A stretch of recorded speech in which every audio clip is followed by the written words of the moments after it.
listening to the Sportz Nutz. What is going on, everybody? Welcome to the Sportz Nutz. Man, this is episode, Matt, you ready to hear this? 126. Who's been reincarnated first? Is it you, me, or Shane? Ooh, man, 126. Ooh, man. Hey, man, you know, I think we all got, I think our grandkids got grandkids now. 126. So, hey, man. Yeah, it's a beautiful thing. It's a beautiful thing, man. Yeah, man, it's been a great week. We hope you guys have had a fantastic week, to say the least. We had a lot of fun with Tuesday's episode, with episode 4 of Training Days on Wednesday. Shout out to everybody who has tuned in general as well. And today we have a lot to talk about. We have a really good guest coming on. His name is Desmond Johnson. Tobacco Road podcast. You're going to really want to hear about this. He's got a lot of good stuff, a lot of good insights. But before we go to him, though, my man, Matt, man, what is going on with you? Oh, man, same old, man. Just getting through it, man. Getting older, loving it. Body's not loving it, man. You know, these knick-knack injuries keep popping up. But other than that, man, you know, just trying to get by, man. Ready for the weekend, ready to rest. Yes, it's going to be a fun time indeed. Masterminds Alliance Publishing Group in Houston, Texas loves this channel. Thank you so much.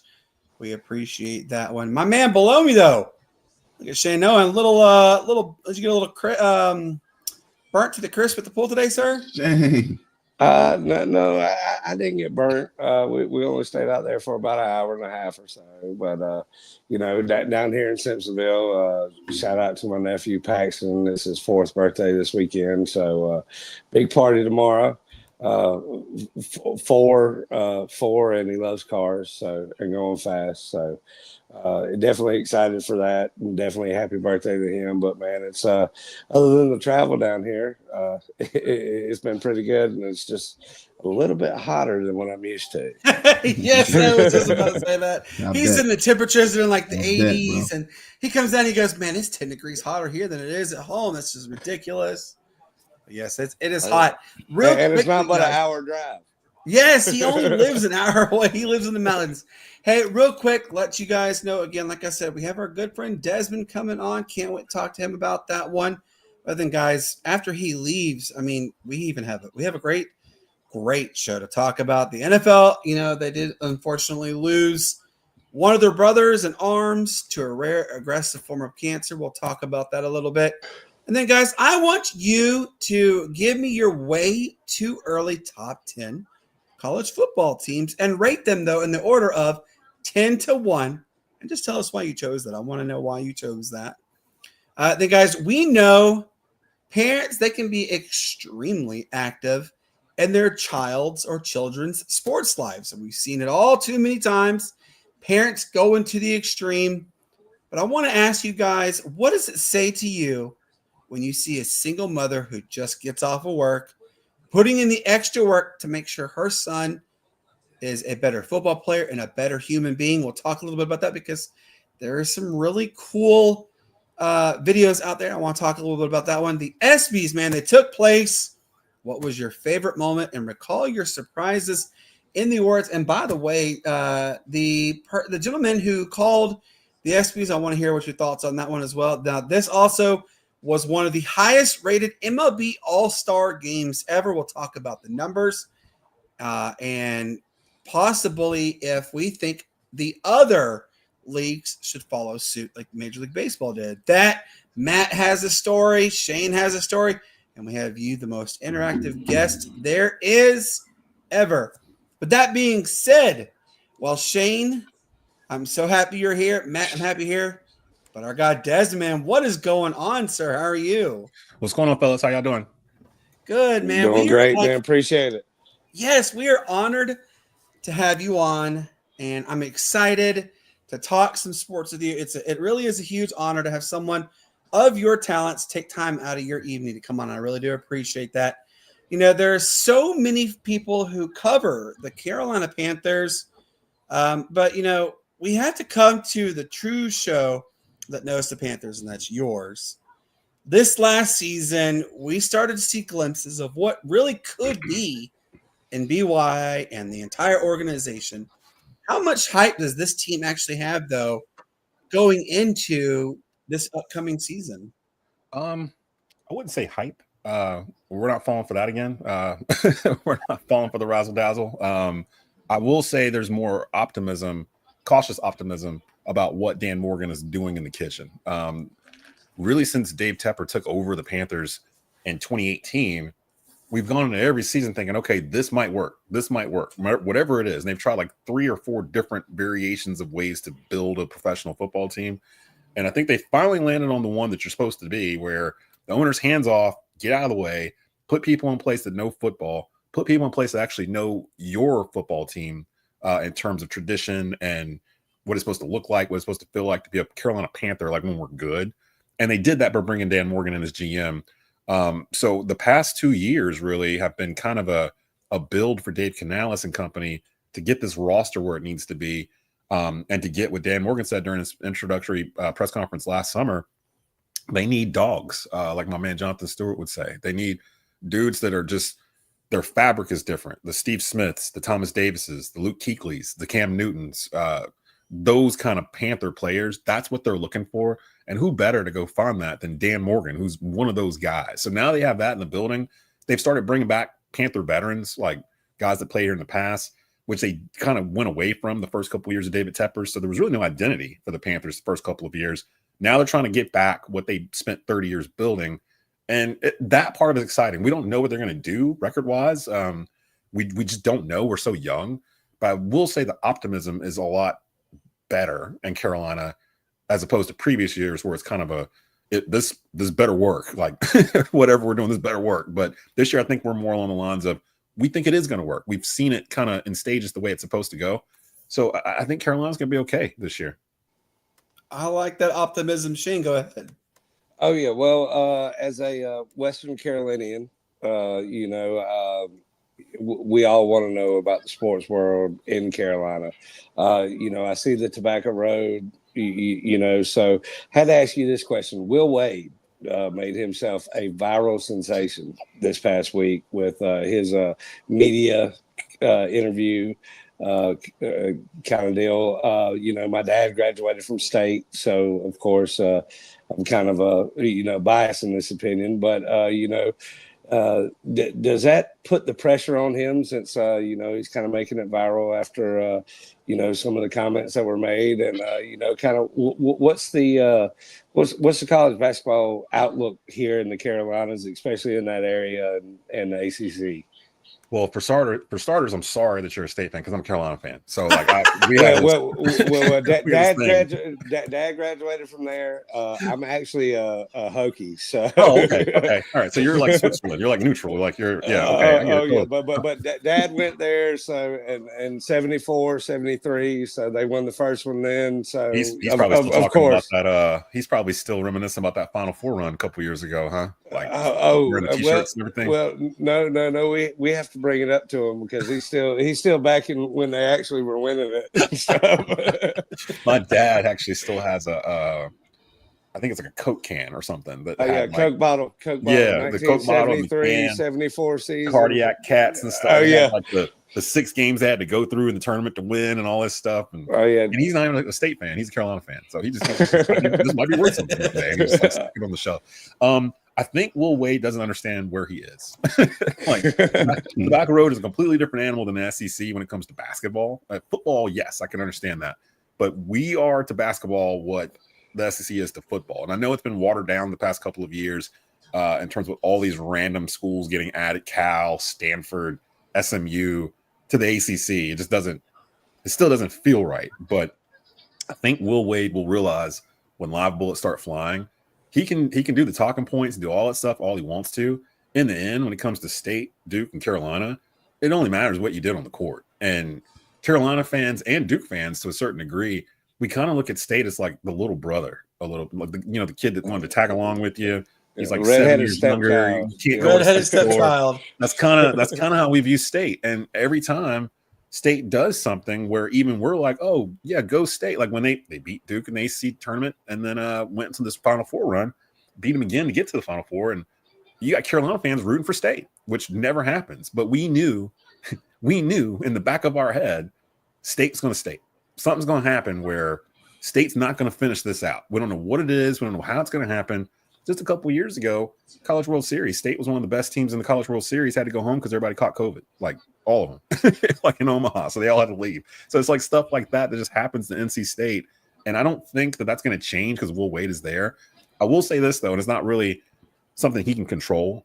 Carolina and Duke can spend more money on college basketball players than NC State can. And that's going to probably be ultimately the thing. He's going to come out this season. State's going to look different and fresh and polished and a brand new product. But how long can he sustain it? Like, State hasn't had a coach that can sustain it probably since Jim Valvano, really.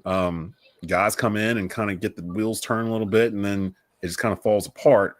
We're not really worried about State as Carolina fans, and I know Duke fans aren't really worried about anything. So we'll have to just kind of win and keep working this NIL new era that we have.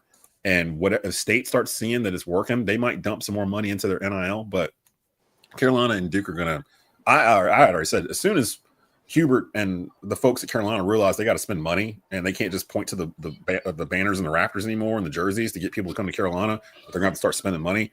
They're going to start spending money because Carolina's not going to get outspent for a big man ever again. If they ever want that guy, they're going to give him the top dollar, that kind of thing, which breaks my heart because it's not the college sports that I grew up with, and it's kind of hard to adjust to this new world of adjusting the rosters every year. So like this, for example, Carolina, I think there's only 3 guys that are coming back from last year's roster, where as a kid, ACC basketball, you grow up watching Lynn Bias and Jordan and Kenny Anderson, Dennis Scott, Tim Duncan. You watch them for 3-4 years, for the most part, most of them, unless they left early, and you got to grow with them as a team. So you knew coming back, okay, Randolph Childress and Tim Duncan are going to be back at Wake next year, at senior, juniors, or whatever. Oh, Hubert's back as a senior next year at Carolina, or Jameson and Carter are coming back. Like, that doesn't exist anymore. Like, you don't even know if the kid's going to be playing for you next year, even if you landed them on a deal. So it's a new world, and Will Wade, we'll see if he's equipped to handle that. But I don't think it was a good idea to basically call out Carolina as soon as he walked into the press room. That's probably not the way to go, because if it doesn't work, the State fans are going to remember that more than the Carolina fans will. Oh yeah, it just takes that one time to really open mouth, insert foot kind of moments there. Yep. And you just mentioned the nail on the head that ever popular L word does not exist in college sports anymore. For those that we're talking about, it's loyalty. Loyalty does not exist. Matt, go ahead. I don't know if loyalty doesn't exist, man. I mean, honestly, it's just really, you got the bigger pocketbook. You're probably gonna get who has the bigger dollars is really what it is. Man, that sounds like loyalty to my pockets. But but anyways, man. We're gonna transition a little bit here, man. We're gonna kind of go to the pros just a little bit. The Hornets. I see the plaque on your wall that you got back there, so I'm gonna go ahead and strike right now. I'm ready. They're they haven't been able to get right for a while. I mean, it's been a long while. I want to know what's the general consensus right now on LaMelo Ball. Over here in Atlanta, man, whenever we kind of get tired of a player or we feel it's time to move on from a player, man, the fans will definitely let it be known. But I kind of want to know, like, what's the kind of consensus on him? Do you guys really think you can build around him, or do you think you should really, ship him off somewhere and get some pieces? And also, what do you think that this team needs, man, to actually be successful and at least try to play for the play-in? I do think LaMelo can be the face of the franchise. I think the team thinks that. That's why he got the max extension. Melo's problem is his ankles. Like, he hasn't been able to stay on the court. I think he's only played, if I'm not mistaken, like a third of the games or something that he's been eligible for, or something to that effect, or half of them. He's never played, I think, more than 70-plus games in any season so far, I think, except for the year he became All-Star in 2021. If LaMelo's healthy and can play 70 games and the roster's healthy, I think Charlotte can actually be a competitive team. The problem is the East is really competitive right now. I'm looking at the Knicks. I'm looking at the Bucks. I know the Celtics are going to be down. Actually, I take that back. This might be the year to actually make a move, because you're seeing teams like Orlando make some key moves to get Desmond Bane in there, because they're seeing, the Celtics are basically punting on the year. The Bucks basically are kind of sort of doing the same thing, because they're not going to have Dame, and they just they just cut him so he could go back, and that's maybe we'll talk about that here soon, but that's a great story, him going back to Portland. The Knicks kind of just staying where they are because they don't have any picks or anything. They kind of have their roster already. And then, it's kind of open for Charlotte. But again, we don't know how good they can be. I will say this as a Hornet fan, it frustrates us to see OKC win the NBA Finals when they were just picking in the lottery with us 3 years ago. They were in the top 3 with us picking when we picked LaMelo Ball, if I'm not mistaken, or they were somewhere in the top 5. Like they just got good really fast and they stayed healthy. Fun fact, we drafted Shai Gilgeous-Alexander and we traded him to Oklahoma City on draft night. A lot of people. Let's also remember you guys drafted Kobe Bryant and traded him too. We did, but people don't realize in that story, they had already worked that out.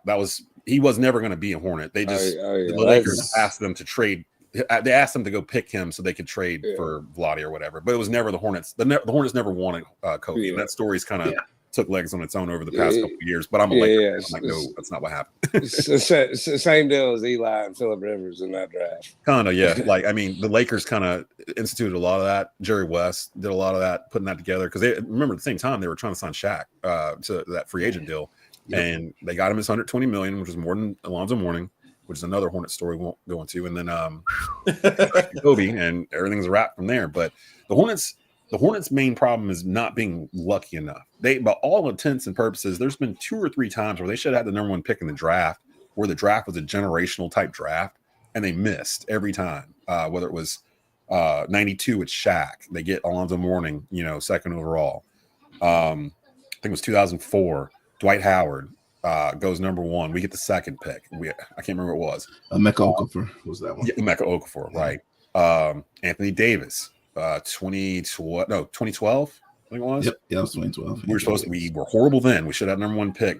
Matter of fact, that might have been the 7-win team, if I'm not mistaken. Somehow they still didn't get the number 1 pick. They end up with Michael Kidd-Gilchrist. That's the story of the Hornets. And this year, same thing. They bottomed out. We spent all year during the regular season talking about, well, we know what they're doing. They're basically angling themselves for Cooper Flag. That's what's happening. Because that's honestly, if you look at their roster, the main thing they're missing is a stretch 4. They're missing a Cooper Flag. Like if they had somebody like that to put in the starting lineup with LaMelo, Brandon Miller, Miles Bridges, and a competent center, now you're kind of cooking with something in the Eastern Conference, but they don't have that one spot. And Cooper Flag would have did 4 different things for them every single night. So when the balls started to do whatever and they started pulling the envelopes out and I started seeing Dallas sitting there, I'm like, they're going to get it because there's no reason for them to have it. And the Hornets are sitting there and they're supposed to get it. And not only did they get the second pick, they get the worst possible pick they could, which is 4th, which means 3 teams jumped up into the top 3 that weren't supposed to be there. And the Hornets, with the worst record in the league, basically, are sitting there at 4. Or they have the same odds as the worst record in the league, I should say. We're kind of used to it in Charlotte. I'm old enough. I'm 47 to remember, when the Hornets first got here, they held the record for most consecutive sellouts for like a number of years. Like the Hornets were it before the Panthers were here. It was Hornets all day. Everybody had a Hornets starter jacket, even if you didn't live here, even if you weren't a Hornets fan. The Hornets teal and purple. You're seeing Air Jordans in those colors, and like. Yep. They were a hot brand, like they were a hot squad. And then when they get LJ, Larry Johnson, and Alonzo Mourning with that group with Muggsy and Kendall Gill and Del Curry and those guys, and they started winning a little bit. That's been the peak of Charlotte Hornets basketball for their entirety of their existence. Like everything after that, because I don't really count New Orleans at all. Like once they got to New Orleans, so I don't count. Chris Paul never played for the Charlotte Hornets. He played for the New Orleans Hornets, which is sad because that whole there. We're kind of used to it. It's not a destination for free agents. They're not going to just come here. And I know Paul George made some news a couple of days ago referring to that. If he ever got traded to Charlotte, his career's over basically. And we kind of just like, yeah, kind of, yeah. if that happened, yeah, we kind of see where you're coming from, Paul George. But they got to win. If you win, your perception changes. People thought the Golden State Warriors were horrible for like 15 years until they started winning. And now you start comparing them to the Bulls and like the Lakers and these dynasties or whatever. They had to start winning first. And like you can't really start any conversation with the Hornets until they learn how to win. Get in the playoffs, not the play-in. Get one of those top 6 seeds. Get in the playoffs. Get in a 7-game series. Like let's let the young stars we have. You become superstars in the NBA after April, and we're not playing after April. So like they're a fun team to watch in December, but they're usually hurt by January. So I don't know if they need new trainers or whatever it is, but that's the main issue with the Hornets. They got to stay healthy so we can see what we have. And once you see that, then you can see what you need. But until you can get them all on the court at the same time for an extended period of time, playing well, you won't know. But I do like the Kunkel picks, McNeely.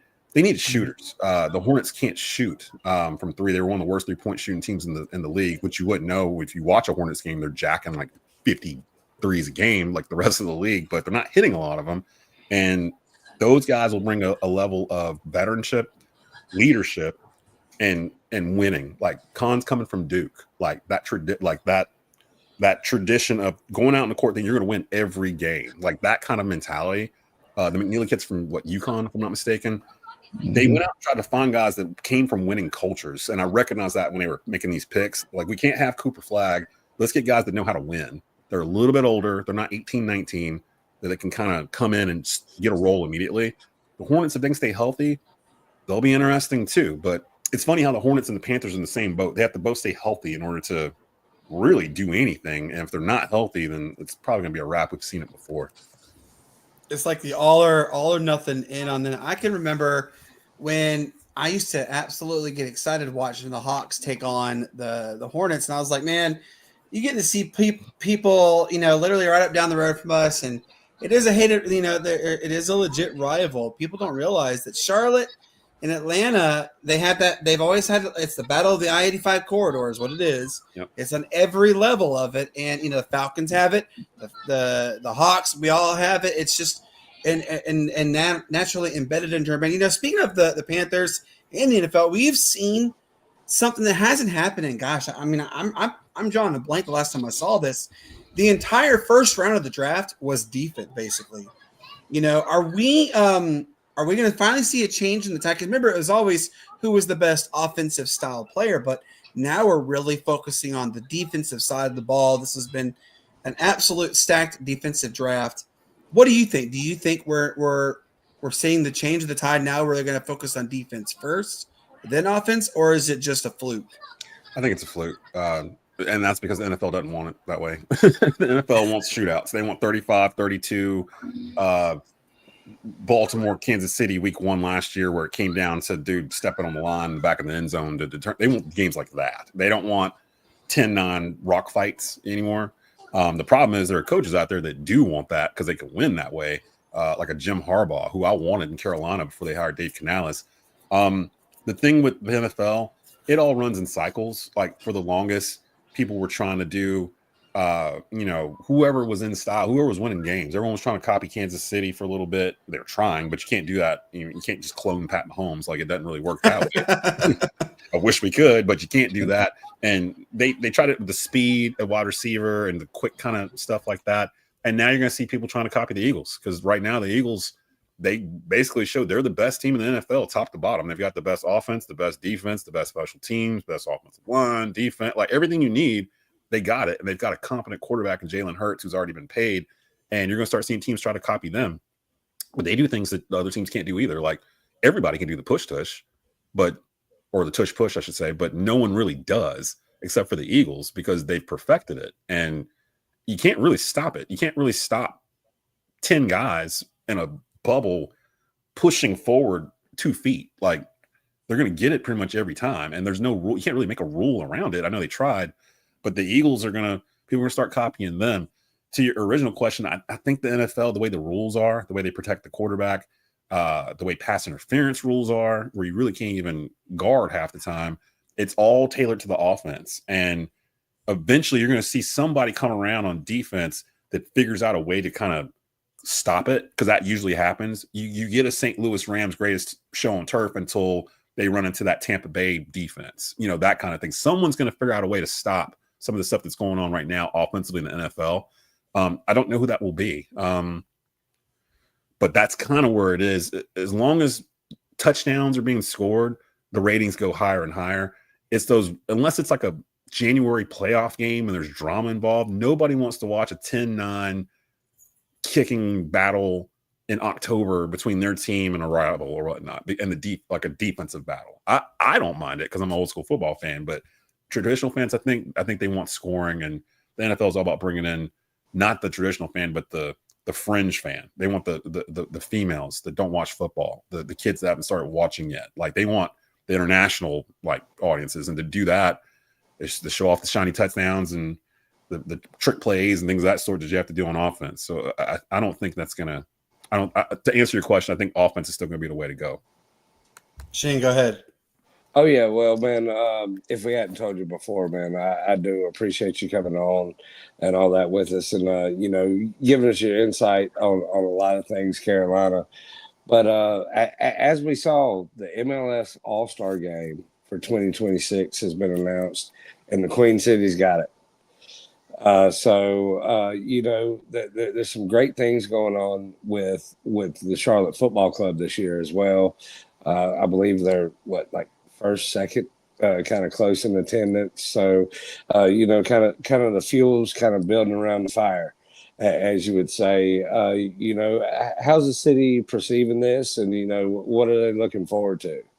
I have to admit, I'm not a huge soccer fan. We don't really cover it as much here. We have beat writers for the Charlotte FC squad that contribute to our site so that we can cover soccer, but I personally don't watch it as much. But I have noticed how the region has embraced Major League Soccer. I didn't know if it would work in North Carolina. It works at like the high school level and college here.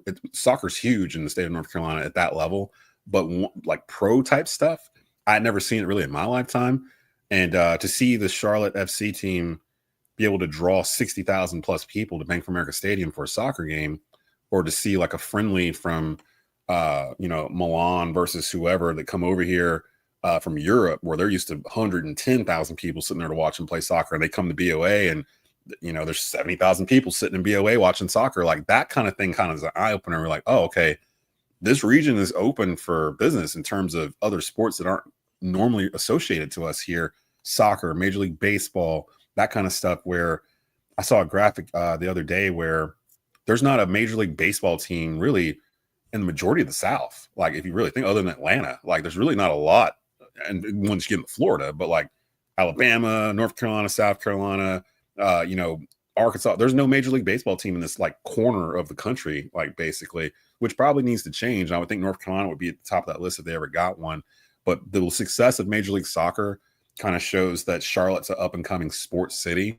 I can't wait to see what they look like when we have a winning team again, because they were deliriously out of their minds the last time I could think of, were the Super Bowl 15-1 Panther team that's celebrating their 10-year anniversary this year.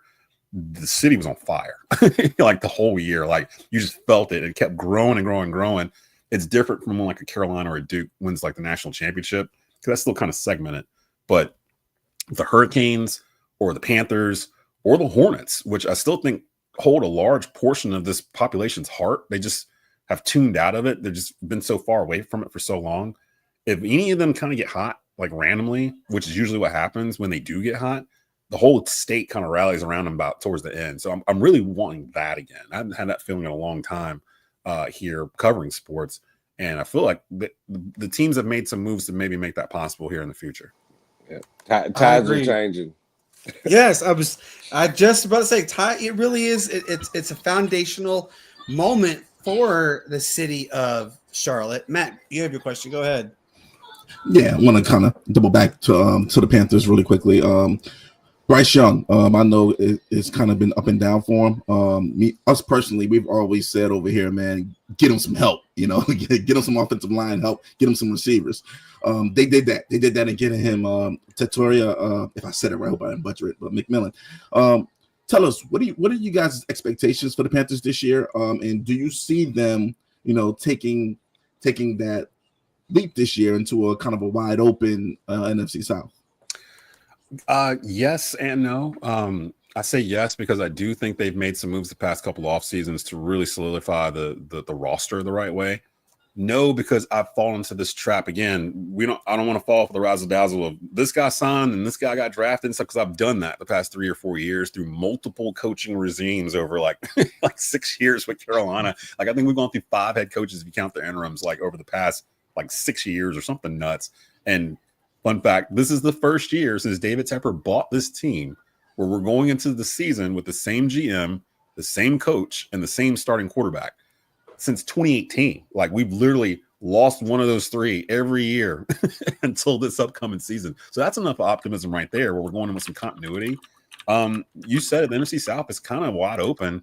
The Saints have been kicking a salary cap can down the road for like 8+ years and it's finally catching up to them.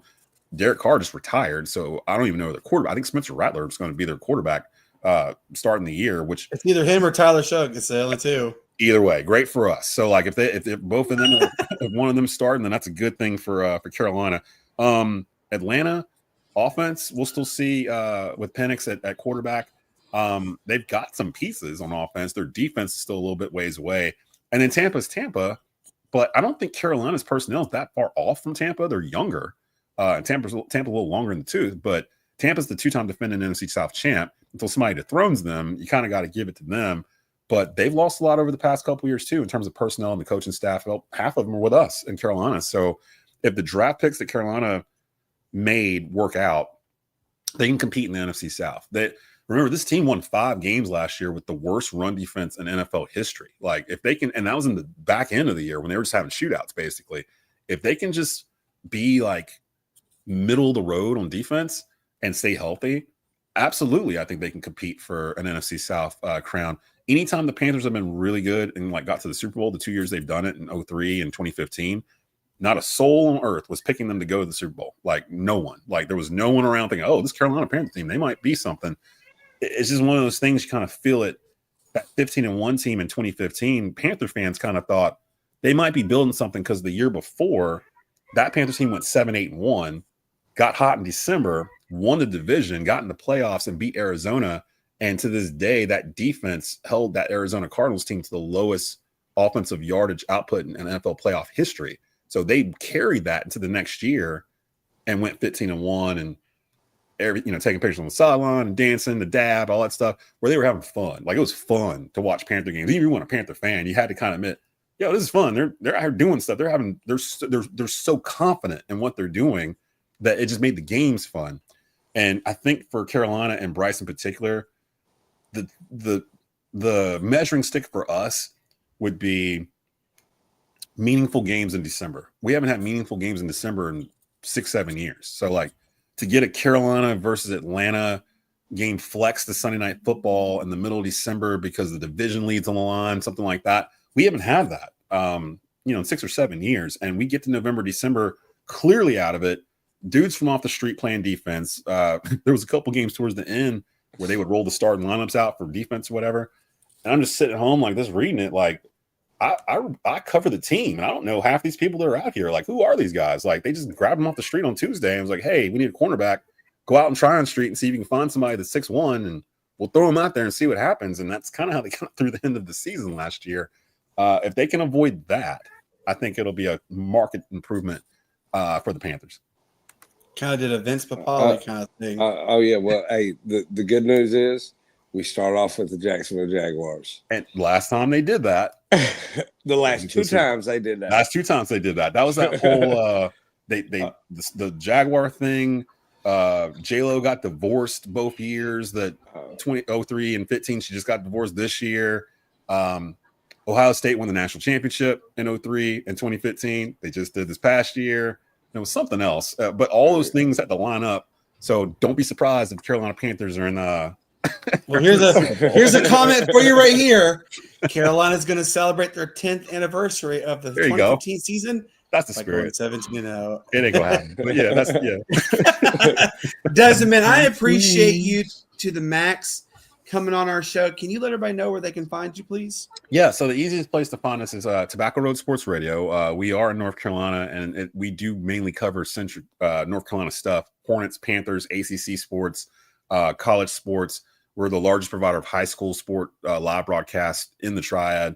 We're heavy in the high school football games. If you want to hear some great high school football games on Friday nights, we usually have minimum of 2. Sometimes we'll have a Friday night where we're running 5 at the same time all across the state. With the biggest teams. You follow us on Twitter at Tobacco Radio. Subscribe to our YouTube channel. Our weekly sports podcasts are there, and there's some national stuff there for NFL and NBA and stuff as well. It's youtube.com/at Tobacco Road Sports Radio. And you can follow me on Twitter at Des Johnson _3505. Absolutely. And we make sure we will. Everybody, if you guys can, go right now, help them out, help them grow. And if you want to check out some quality high school coverage, there people do it. Desmond, man, thank you so much for coming on our show on a Friday night. And you have yourself a wonderful weekend. Sound good? Yeah, man. Sounds good. And appreciate you having me on. And anytime you guys want me back on, I'm more than available. Just come reach out. Absolutely. Oh, yeah. We We're definitely ready. will. All right. Take care, Desmond. All right, guys. Guys, what a fantastic guest indeed to have on our show. And I'm excited that he came on just to really kind of get a different perspective on things. It really means the most, you know. All right, so I gotta bring this out to you guys. The NFL did lose one of their brothers in arms to a very rare, aggressive form of cancer. He was only 38 years old. Brian Brahman of the Eagles lost his battle with cancer. He does leave behind two children, 11 and 7 is their ages. So this just lets you know, like we've always told you, Matt will tell you, Shane will tell you, I will tell you, we are always about making sure you take good care of your health, that kind of stuff. If you guys can just keep the Eagles and the NFL in general and his family and your thoughts and prayers, it absolutely would mean the world. All right, so I've got to bring this up. This is actually a very, it kind of like, I got to pull the video up here because we're going to air it. It brings a little bit of a tear to your eye simply because, Hank Aaron means the world to the state of Georgia, to the city of Atlanta, everything. Absolutely phenomenal individual. And I'm going to see here, settings. And it should have a screen share. Let me pull it up. Yep, right here. Share screen. And we're going to pull this up. Now, look, we can air this. This is from the All-Star game. After it airs, I'm going to have Shane give his thoughts and then start with Matt. Do you guys see that? You can see what I have right there, right? I already know what you're talking about. Yeah. Listen, it's a 2-minute video. I want you guys to listen and tell me your thoughts.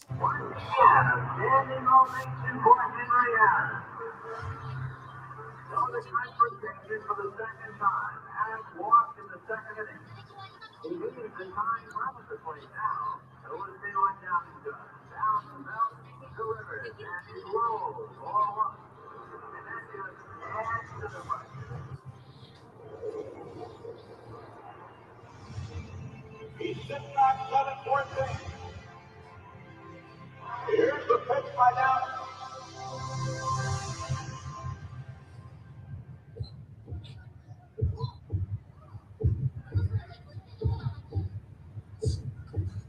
Swing it.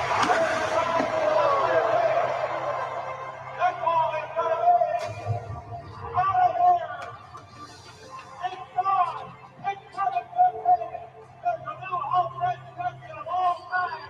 And it's Henry Aaron. The fireworks are going. Henry Aaron is coming around third. His teammates are all the way. And listen to this crowd.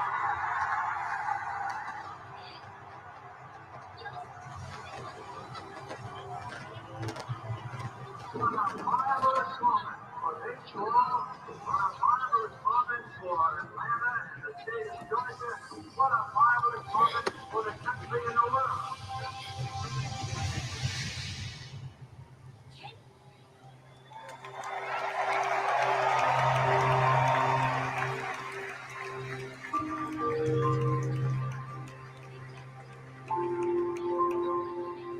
I think that people can look at me and say, he's a great baseball player, but he was even a greater human being.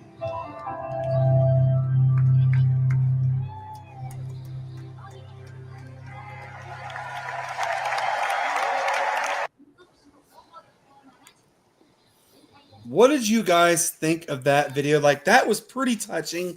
Shout out to the Atlanta Braves production crew for doing that. They put it directly on the field.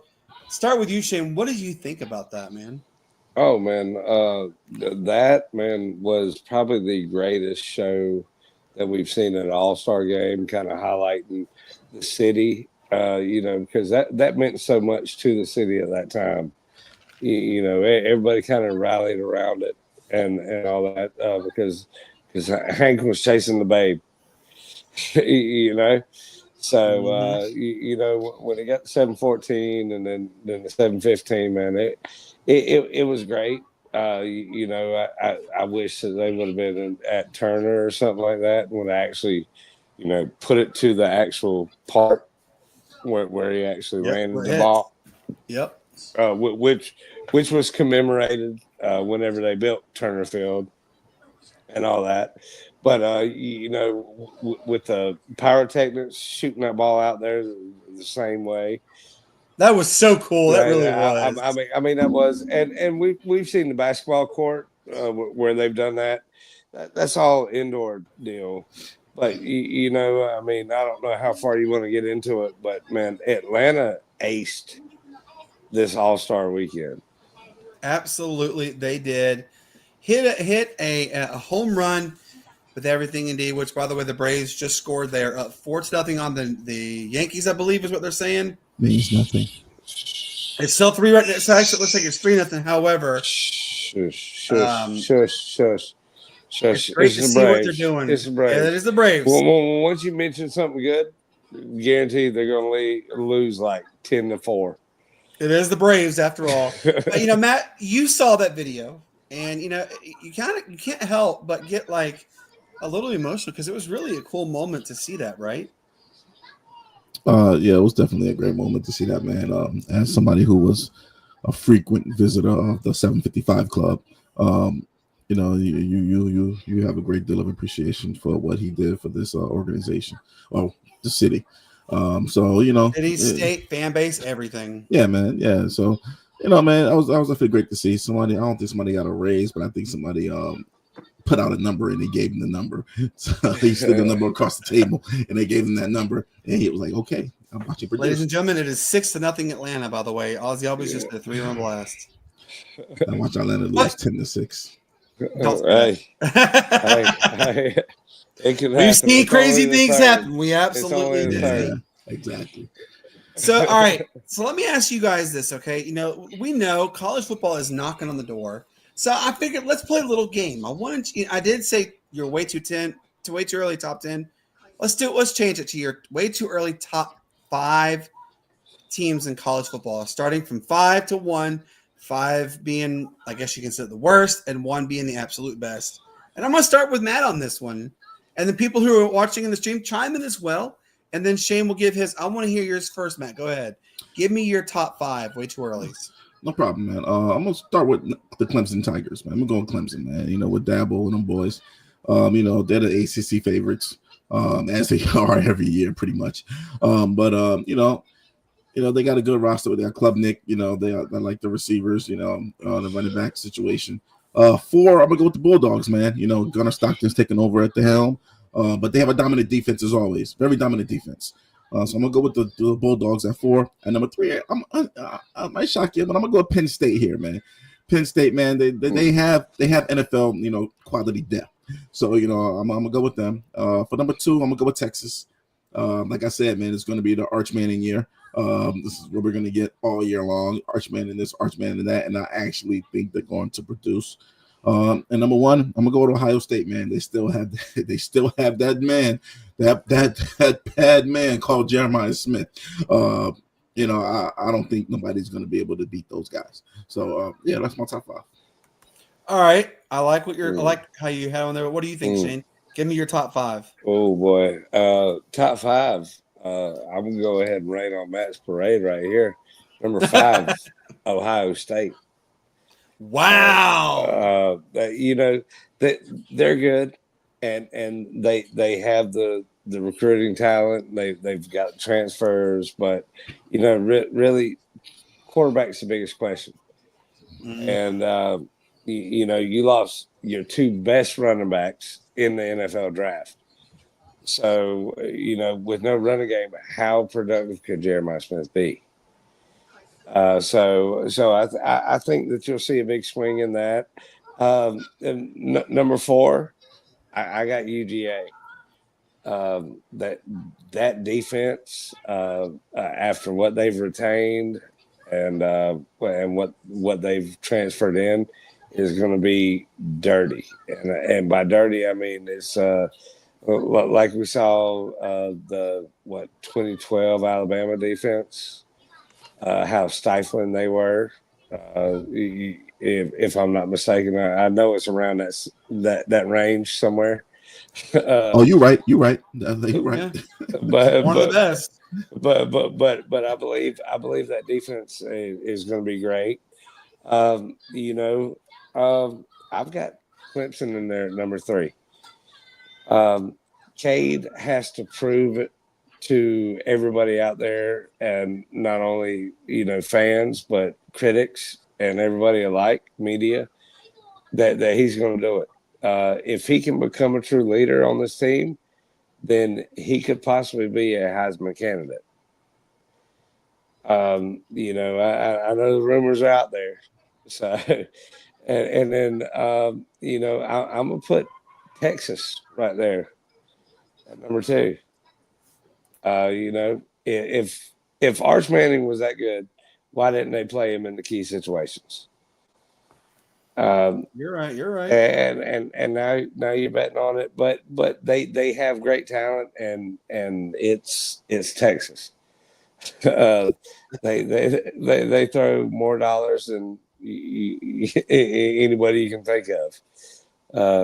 Old money, oil money, whatever you want to call it. It's still football money. But my number 1's Penn State. Whew.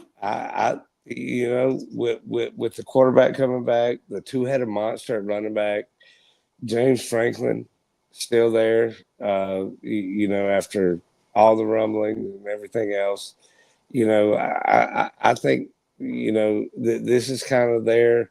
I think it's Franklin's last chance. He's looking at it as a professional kind of contract. Like, okay, if I can't do anything with this team right here, I really need to move on, and they deserve better because of the respect that he's put for that team.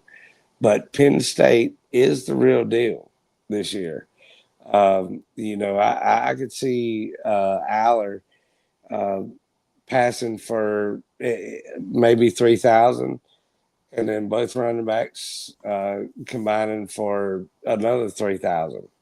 That's how good they look on offense. And yes, they lost a lot on defense, but I think what type of style and ball that they play is not going to matter that much. So I got Penn State there, but I hate we didn't go top 10 because I had a couple surprises in there for you. I get it. It's just because of time restraints. But you know what? I'm gonna give you my 5, okay? And they're kind of sort of the same line. However, I'm gonna have UGA actually at number 5, just because the questions are, can they duplicate their level of success they've done for a while now? I think they can, but it's just the offense has got to really get going. Number 4 I'm gonna have is Ohio State. Look, Ohio State is a very good program. They are the champs until they are dethroned, absolutely. But I think they're number 4.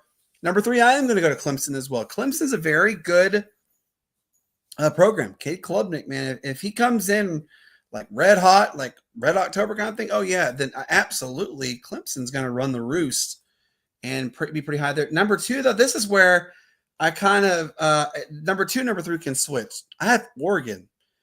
Oregon every year has been consistently ranked, has always been there. It's the same situation. If Oregon comes out and they are red hot, they could be number 2. Clemson could be number 2. They can all. It's between Clemson, Oregon is 2 and 3. My number 1, though, I'm gonna agree with you on this one, Shane. Penn State is number 1. I had Oregon at 9. You had them at number 9, okay. But Oregon has always been that consistent team in there. But what do they have as quarterback offense kind of deal coming back? So they've got a little bit coming back, but it's going to be a big step back. You're right. You absolutely right. It's going to be. I mean, Matt, you know this too. There's so many questions about literally every team. You lose a boatload of talent, but you are bringing a lot of talent back too as well. I mean, realistically, what do you think about the Clemson Oregon that I have? I mean, you think they could switch, or that kind of a fair assessment for both of them? I think it's kind of a fair system for both teams, man. I mean, right now, like guys, everything is up in the air. Everything is always up in the air right now. We don't know what's going to happen. There's going to be injuries. There's going to be, players moved up, players moved down in the depth charts. There's going to be that one team that gets super duper hot too. Yeah. I mean, things happen, and I'm talking all about all this before they even play a game. So much more is going to happen before they even play a game. So I mean, hey man, people, training camps, summers, or how they call them in college, or the summer I can't think of it right now, but whatever the workouts are, or however they do it to determine, who's going to be the starters or things like that. Things are going to change. These are going to change, man. I think but mainly, like the game has always been won. It's going to be won in the trenches. Trenches, right. Man. Offensive line and defensive line. As you mentioned that, my number 6 team is Notre Dame because they have a nasty first, second Notre round Dame caliber. has hit recruits too, by the way. But all 5 of their starting linemen coming up this year are first, second rounders, no question. That offensive line is going to be nasty, dirty. I don't want to see them if that puts any kind of mindset to it. Oh yeah, you're right. I mean, look, I would love to have gone to him, but it's just because of time constraints. But I got to give a quick also shout out though to the fans of baseball. This was the highest rated and highest watched MLB All-Star game, I believe in ever, is what they were saying. Over 8 million views watched a quality All-Star game. I love how it ended. It was a home run hit off, basically. Whoever hit a home run to win it, kind of thing. And the NL did win. Great job on that one. But my question is this, and Matt, you got to answer, then Shane answer on this one. Should the NFL, should NHL, I mean, heck, even shouldn't the NBA? Maybe they should do something similar to what Major League Baseball did, right? Because I mean, you want to. The whole point of All-Star is to generate more ratings, right? That is true. But NBA and NFL, well, let's start with the NBA. The NBA, they've been doing it for a while. I think a few years ago they did introduce the top 75 during their All-Star game. The NBA, they are more in tune with the fans as far as all the major sports. The NBA, they kind of do interactive things. They have a system, they have a formula that they kind of adhere to. The NFL, man, ever since the Pro Bowl left Hawaii, really, man, is moving on. But I mean, it's really, what baseball did was good. I liked how they incorporated that to their field. I didn't know they could do that. Obviously, they can. But I just think baseball needs to get a little bit more interactive with their fans. And then I think they'll be on their way up. I loved how the All-Star game was. I had a lot of fun watching it. Shane, what do you think? Do you think that other leagues kind of follow suit with what MLB did for their All-Star format, or no? Well, it was a great game, point blank period. You only came to this situation where it was a swing off, is what they called it. Between a couple of batters and everything else, to where it was great that they played 9 innings up to this, and then we shortened the ending of the game. Baseball's been trying to shorten the length of the game to make it more interesting to the fans. With Atlanta and the snub of what they had a few years ago, initially wanting the All-Star game and then not getting it, and then finally getting it this year. I think it brought a lot of Atlanta fans there. Not just only fans, like you see a bunch of corporate tickets and stuff like that to a lot of these bigger cities, because they've got, kind of hubs there, so they can, hey, this is a corporate event, I can write it off on my taxes kind of deal. But you saw a bunch of baseball fans there, and that's what made it kind of one of the most memorable All-Star games in a while. If you look at some of the ones at some of the most memorable fields and stuff like that you think of in your childhood, like those are some of the better All-Star games because it actually means something. So I think that it was great to see it get back, and I think we're going to have a lot of fun in many more All-Star games to come. I agree 100%. Shout out, by the way, to the city of Philadelphia. They are hosting the 2026 All-Star Game. The renderings for the All-Star logo to come out is the Liberty Bell behind the All-Star emblem. Very iconic. And the reason why it's more so that it's going to be a special All-Star is because next year will be America's 250th birthday. Philadelphia used to be the capital of America. And it's really neat how they're incorporating the All-Star game in Philadelphia. Oh yeah. Shout out to That would lead into a good topic that you got. it was a good, absolute, fantastic run. Look, guys, Shane has a really cool story. There is a very well-known golf event going on right now. One of the most iconic scenes ever in golf. Shane, please, man, share everybody what's going on. Oh yeah, well, we have the Open Championship. It used to be called the British Open, kind of when I was growing up. Now it's just the Open Championship. But the tradition started at St. Andrews Old Course back in the 1800s, where they actually held a tournament, or not really a tournament. It was just kind of like a me, you, and everybody. One of my bar buddies. We're better at golf than you, so let's go out here and prove it, kind of deal. And you know, as being a descendant from Scottish heritage, you know that's one of the things that you learn, and that's one of the reasons why I play golf, although I'm horrible at it. But you know, it's a fun time, and so we've got. You know, the Masters, U.S. Open, the PGA Championship. We have all those going on. U.S. Open hadn't been here yet. No, PGA hadn't, but the Open is this weekend. It used to be the British Open. Scotty Scheffler, and blew it away. Conditions were great today. It wasn't too breezy. Wasn't too rainy. Kind of deal whenever he went out there. Harmon shot great, but we saw a lot of big names like McIlroy, DeChambeau.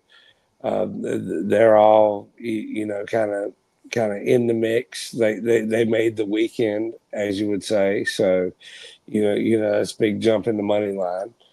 But you know we're looking at rounds 3 and 4 this weekend. I encourage everybody. You know, if they've never seen golf in Ireland, where they are at Portrush, which is the Royal Portrush Golf Club that they're playing at this weekend. You know, it's a different game than what you might be used to, and you know, real good appreciation for it. So you know, hey, they get up, watch it early because nothing else is really on. Like the last tee time, I think it's like 10:40 or something like that. So you know, it's great to see it. But Scotty Scheffler's in the lead right now, 10 under. This will be his third leg of the Grand Slam. So you know, it's going to be a great time, and we'll see how it goes. Absolutely, and you know, golf. Especially in the United Kingdom, man, it's just something special. That's a bucket list, just to play there, and of course St. Andrews and everything. Matt, you have a topic you want to talk about with a specific basketball player returning home. Go ahead. Absolutely, man. You know, for people that don't know, you know, at the age of 35 and recovering from a torn Achilles, Damian Lillard just inked a 3-year, $42 million deal to return to the Portland Trail Blazers. It's the franchise that he led for like 11 seasons before chasing the championship dream with the Bucks in 2023. And that was a stint that didn't really pan out too well. his return, it symbolically rejects the modern ring chaser stigma, man. Instead, it prioritizes loyalty, legacy, and unfinished business in Portland. Even though he's like going to be sidelined for next year, he's going to be recovering, but he can still kind of, mentor the young ones over there. And I read a report according to Shams Sharni. I can never get his last name right. Shams. I'm just gonna say Shams. According to Shams, he said that Lillard's motivation, it wasn't just basketball. It was like personal. It was his family and the desire to return home. And for those who don't know, man, he's Portland's all-time leading scorer and three-point shooter, man. And I think he's gonna bode well for that team. I think he's gonna be a great leader for that team off the bench. Yes, shout out to Damian Lillard. Even if he's not, he still retires there. So that's a big thing. Yeah.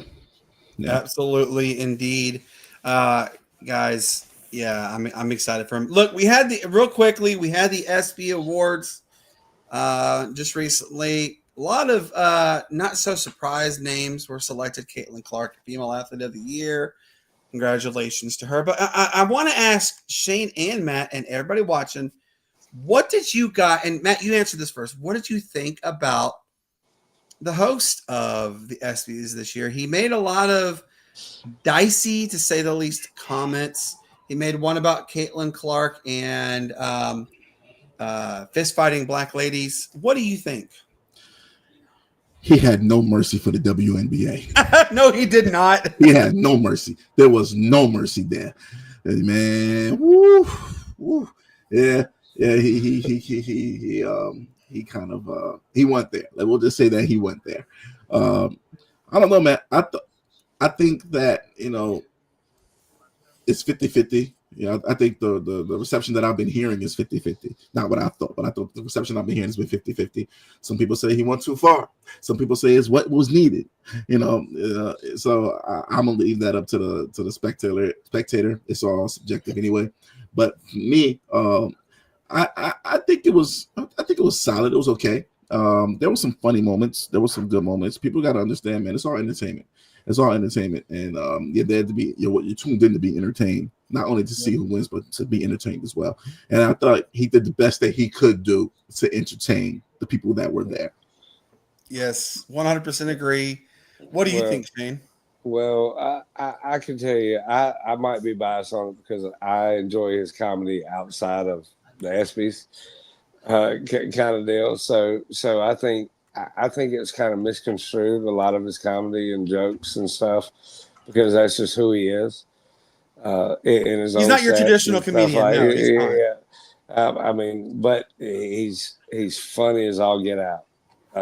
And some of the jabs were like look, like he said on live TV, he said, "Disney, let me say it." Yes, he did say it. He also said did also say this is not serious. Come on, this is fun. Yeah. So I mean, it's kind of a kind of catch-22 situation if you want to look at it. But I think it was great to get away from like the let's go with the same old like country artist and old school professional athlete doing dry comedy. Like if we're gonna Manning do has good. He does have a comment. If we're gonna do dry comedy, let's do it with somebody that's made millions of dollars for doing dry comedy. Absolutely. So I think it was great the way that they let him go in and do the punchlines.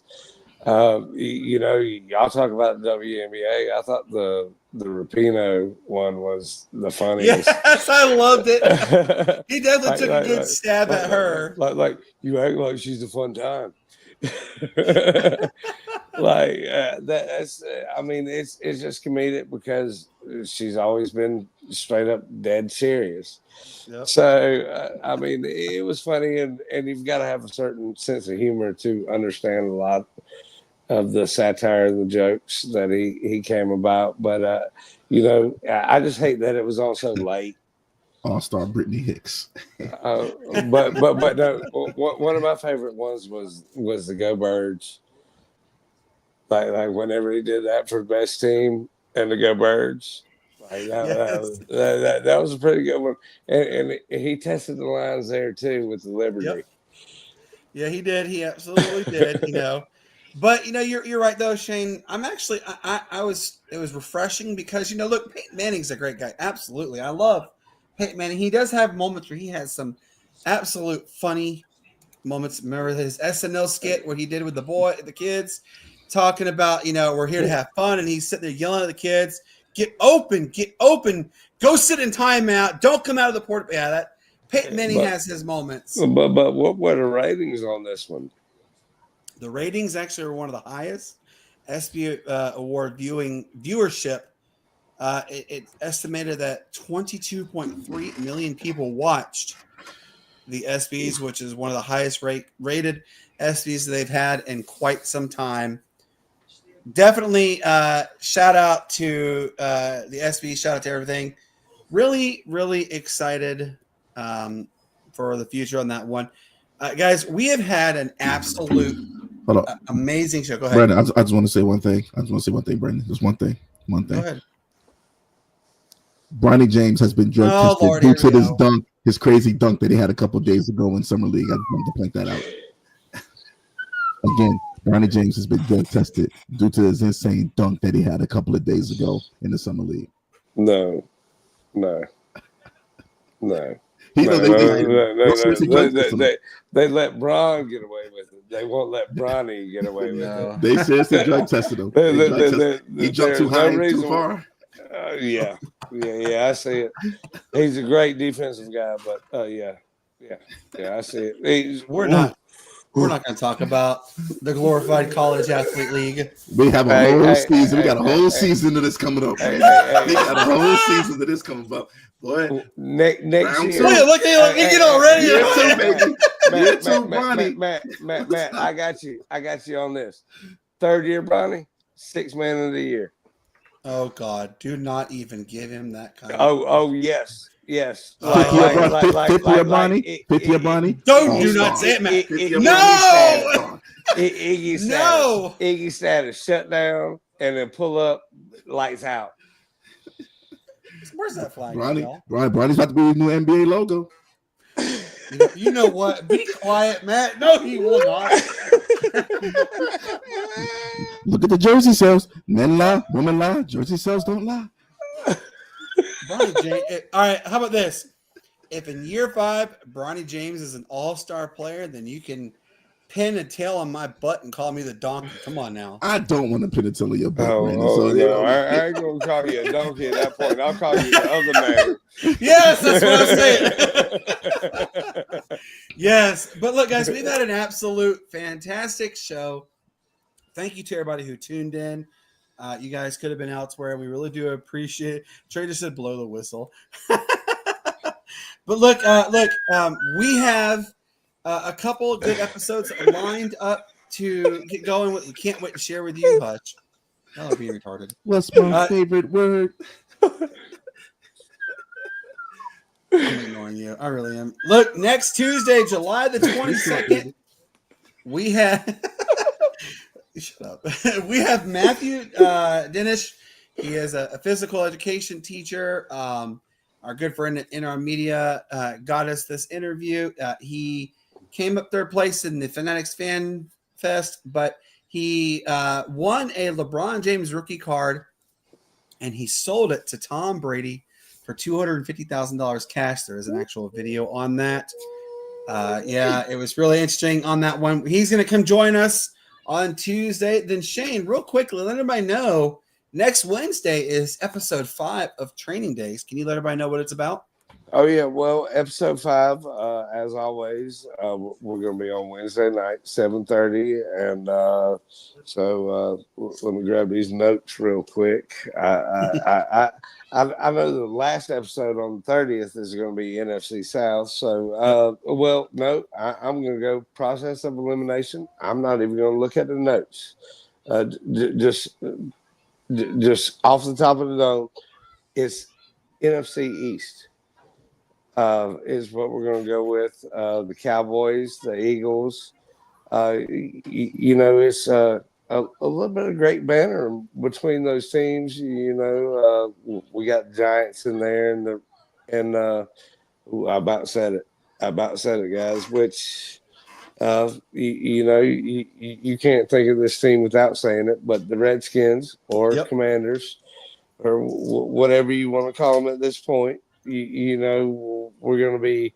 We're going to be in there with them, and that they're a big NFC contender. So we're ready to hear our guests say about them, and then we're going to go with the Seahawks and Philly.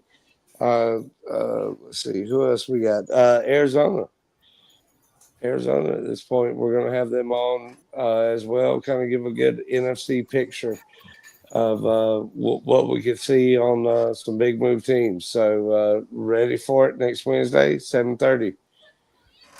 Yes, it's going to be a lot of fun. Can't wait for that one.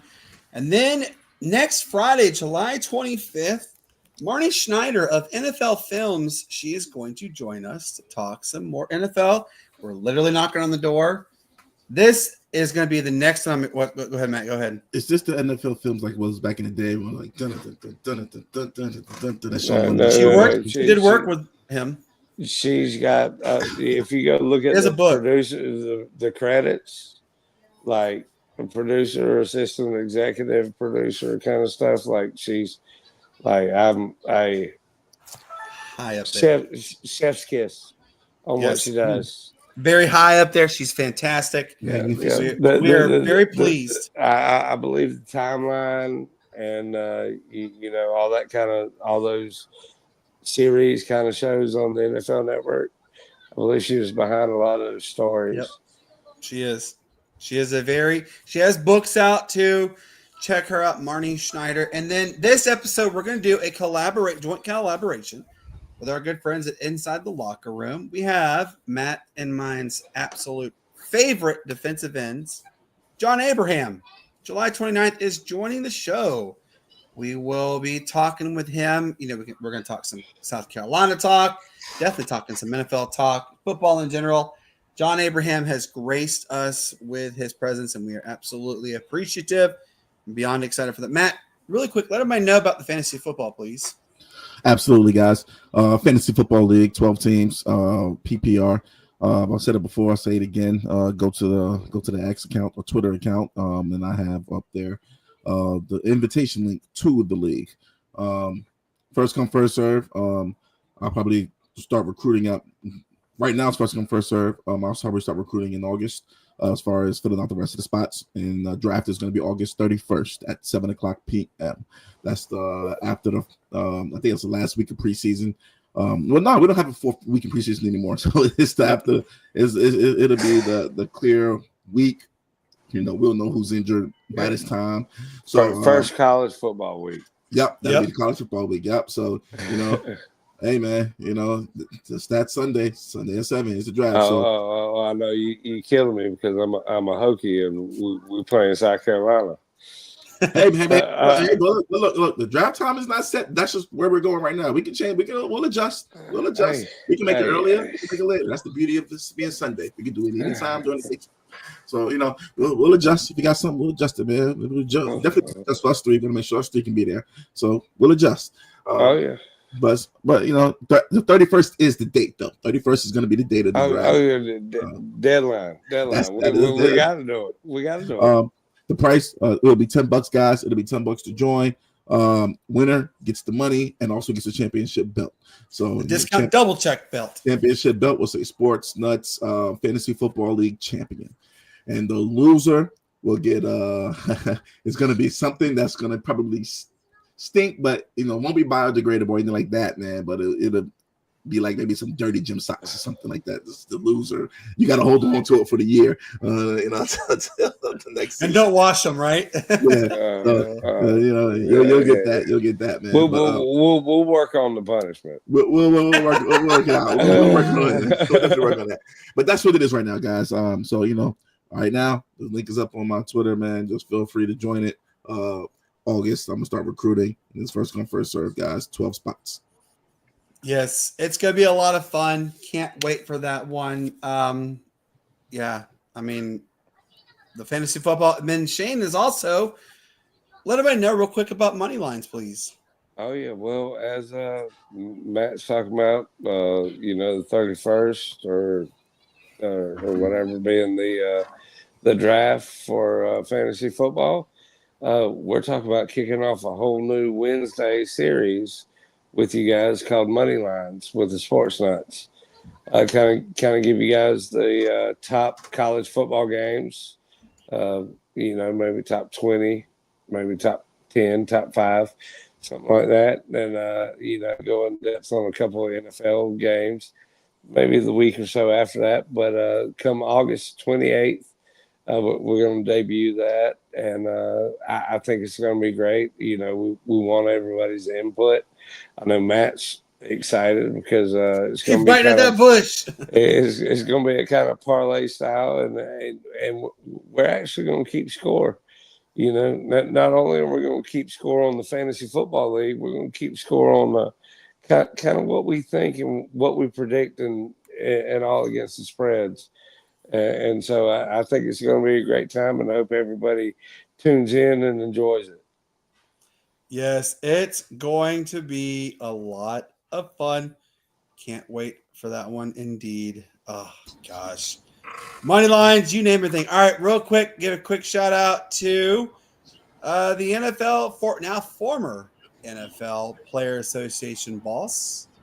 He has resigned amongst some scrutiny. He was found to have used the NFL Player Association expenses at strip clubs. Yes, well, shout out to him indeed.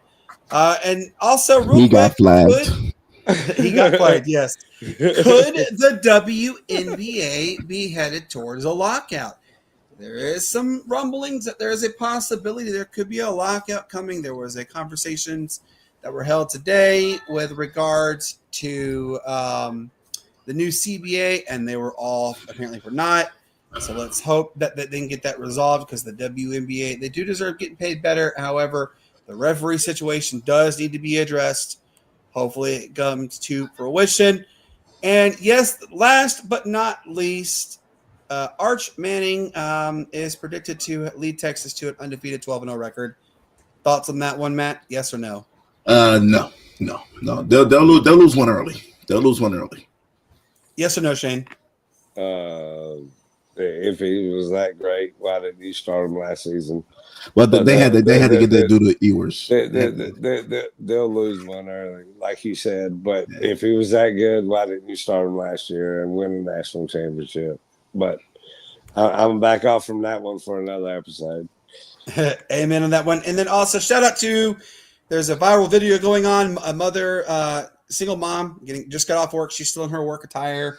And she's working with her son to be a better football player and a better athlete and a better person all around. I got one for you. The Today Show did one about Legion Collegiate School in Rock Hill, where their dads throw out the last pitch of their high school career, and then then the announcer reads out a note from their parents as they round the bases. So go check it out. It's on today.com or whatever. Yes. It's a great story. So go check it out. Yes, absolutely. And like I said, shout out to all the single moms out there. And we know parents get really involved. I'm one of them. I'm involved with my daughter. I'm her coach. My wife is her coach for softball. I'm her basketball coach. We do have a tendency to have extra bias towards our children, but shout out to all the parents who really are striving to make their child better in sports and better in life. Sports is a great way to build foundational relationships for life, not just to go to the pro level. It's really just to help better themselves, get the chance to go get a full ride in college, get a full ride with academics as well. So shout out to all the single parents out there. Guys, for everybody who tuned tonight, for our good friend Desmond Johnson of Tobacco Road Radio, Matt, what do you tell everybody to do? Guys, it's the weekend. Let's be responsible here. Let's follow the rules. If you're going to drink, do it at the house. If you're going to partake, do it at the house. No matter what you partake in, do it at the house. And don't get flagged in the game of life. And don't get the whoop whoops behind you, right, man? I don't want the whoop whoops. on my thing. Yes, absolutely. And Shane, what do you tell everybody? Oh yeah, well, man, as always, it's a pleasure to be here. May the good Lord bless, and peace, love, and bacon grease. Yes, peace, love, and bacon grease indeed. Yes, be safe, be kind, and love one another. Guys, I always tell you, peace up, A-Town down White. It's the greatest sports city there ever was. You guys have a wonderful weekend. Shout out to my girls. They are traveling to Atlanta for the week. They're going to spend time with their Awa and their Stevers. It's their godparents. And by the way, Matt is also Addison's godfather. So shout out to Matt. Oh, Absolutely. yes. You tell her I shall see her soon. The godfather. Yeah, I will see her soon, and I will make sure she has everything she wants. I'm talking to you, eh? Say hello to my little guys. Have a wonderful evening. Have a wonderful weekend. We'll see you on Tuesday. We'll be back with you then. Until then, go enjoy the evening and enjoy this outro. Good night.